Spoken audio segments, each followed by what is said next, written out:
A segunda-feira colorada foi de folga para alguns jogadores, e eu digo alguns porque aqueles que estão convocados para seleções de seus países já se apresentaram, o que é o caso do colombiano Rafael Borré. Não é o caso do atacante equatoriano Ener Valencia. Isso porque ele foi cortado das partidas que o Equador iria disputar contra seleções da Guatemala e também da Itália. No fim das contas, esse corte pode fazer com que o Inter consiga recuperar Ener Valencia e ter o jogador para depois da data FIFA. Ou seja, Valencia pode ainda ter alguma chance de atuar na segunda partida da semifinal do Campeonato Gaúcho contra a equipe do Juventude. A gente fala também a respeito do sorteio da Copa Sul-Americana, que definiu 3 adversários na fase de grupos. Times que não são tão fortes, mas que demandam viagens bem complicadas. Entretanto, uma notícia boa já conforta as pessoas que organizam as logísticas no departamento de futebol colorado. A gente fala também a respeito da marca batida pelo Inter, que chegou a 140 mil sócios. Esse é o Diário do Inter KTO desta segunda-feira, 18 de março de 2024.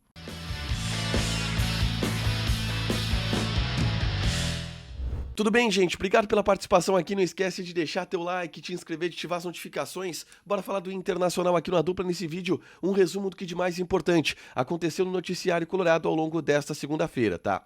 Vamos começar falando sobre a folga dos jogadores, que tem 2 dias de descanso, na segunda e na terça-feira, e se reapresentam somente na quarta para começar a preparação de quase uma semana, visando o jogo contra o Juventude na próxima segunda-feira pelo Campeonato Gaúcho, com exceção daqueles jogadores, ou melhor, daquele jogador que está servindo a seleção de seu país. O Arangues não foi convocado pela seleção do Chile, está de folga. O Ener Valencia a gente vai falar na sequência, mas Rafael Borré, este sim, já se apresentou para a seleção colombiana. 2 amistosos nessa data FIFA e um período que o Rafael Borré estará afastado dos treinamentos no CT Parque Gigante em função dessa data FIFA. Não chega a ser um desfalque, já que o Inter não tem a inscrição de Rafael Borré no Campeonato Gaúcho, então ele não poderia jogar contra o Juventude de qualquer maneira.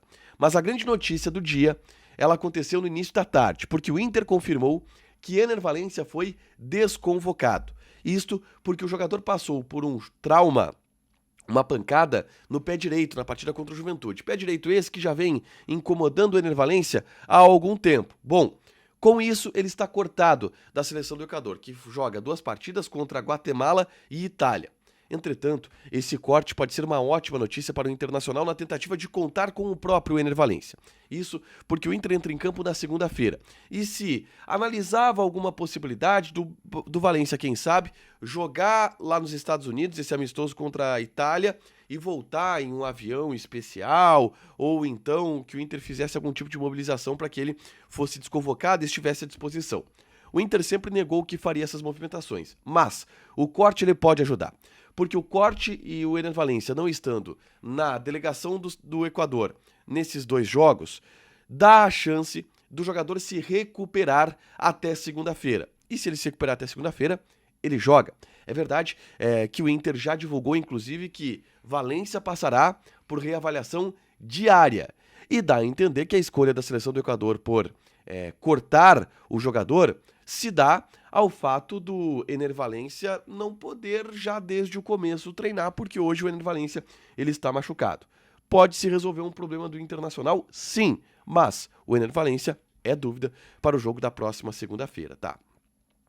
Na tarde desta segunda-feira, eu gravei um vídeo aqui no canal trazendo alguns bastidores que eu ouvi a respeito da evolução do goleiro Antony, que vem sendo titular do Inter nessa temporada, enquanto o Rocher ele não consegue voltar da lesão na costela.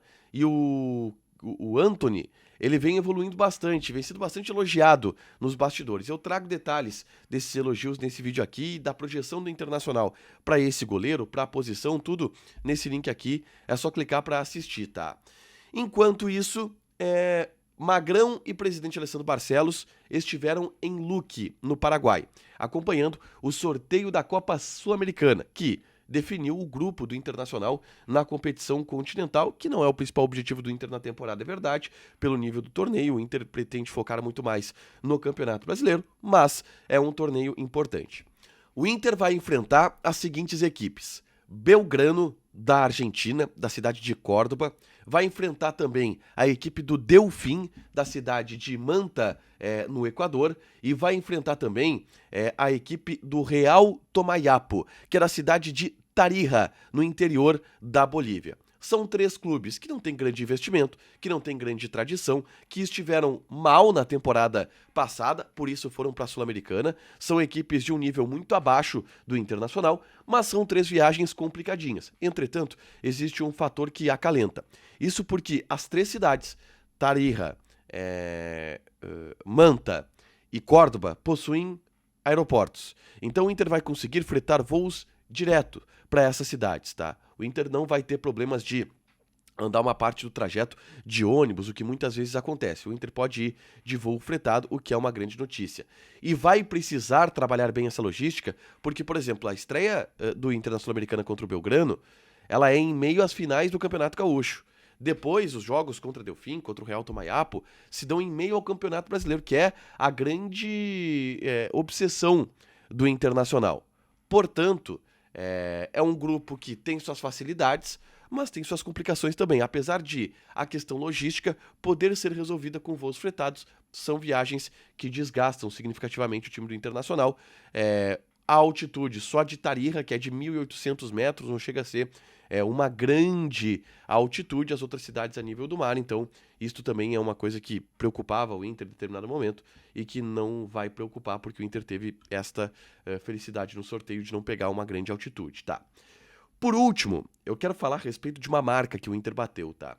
O Inter chegou ao número de 140 mil sócios nesta segunda-feira. O Inter já está batendo o seu recorde de sócios torcedores histórico. O Inter nunca teve uma marca de 140 mil sócios. O nível de inadimplência é de 15% aproximadamente, o que colocam bem mais de 110, 120 mil sócios ativos, ou melhor, sócios em dia, que pagaram essa última mensalidade, tá?